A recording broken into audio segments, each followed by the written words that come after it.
बहुत पहले की बात है। एक बार एक प्रांत में बारिश नहीं हुई। हर जगह सूखा पड़ गया। सभी छोटे नाले और तालाब सूख रहे थे।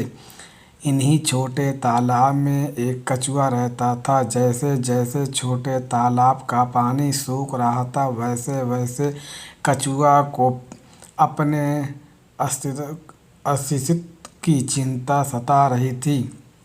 लेकिन कछुआ काफ़ी बहादुर था। उसने छोटे तालाब से निकलकर कुछ दूरी पर स्थित बड़े तालाब में जाने का निश्चय किया। बड़े तालाब में पानी की कोई कमी नहीं थी। वह बहुत विशाल था और हमेशा पानी से भरा हुआ रहता था। लेकिन परेशानी यह थी कि छोटे तालाब से बड़े तालाब तक जाने वाले रास्ते में एक जंगल पड़ता था। उस जंगल में कई छोटे बड़े जंगली जानवर रहा करते थे। लेकिन कछुआ बहादुर था। उसने हिम्मत न हारते हुए बड़े तालाब में जाने का दृढ़ संकल्प किया।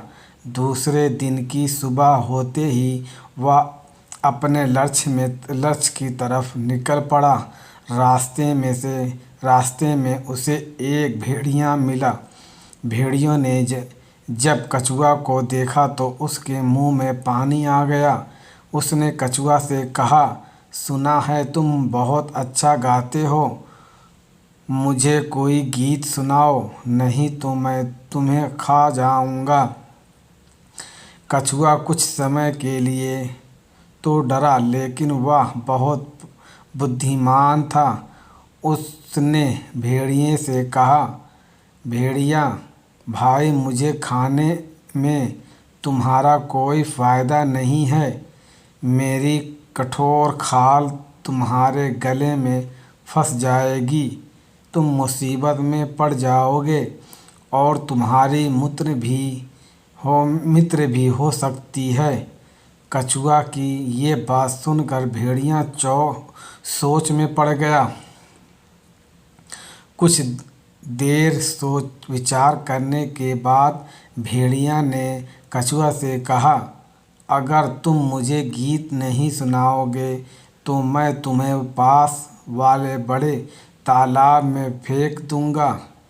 भेड़िया की ये बात सुनकर कछुआ मन ही मन मुस्कुराया और फिर डरने का झूठा नाटक करते हुए बोला, अरे भेड़िया भाई, ऐसा मत करना, नहीं तो मैं पानी में डूबकर मर जाऊंगा।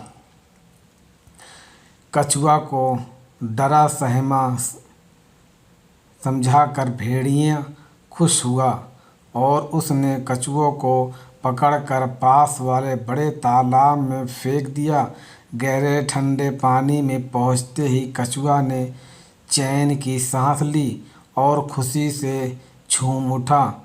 कछुआ तैरते हुए बीच तालाब में पहुंच गया और अपनी मुंडी निकालकर भेड़िए से बोला, भेड़िया भाई, मुझे मेरे मन मुताबिक घर तक पहुंचाने के लिए तुम्हारा बहुत बहुत धन्यवाद।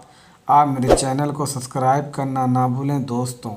आपका मोहब्बत और आँखों पर हम इसी तरह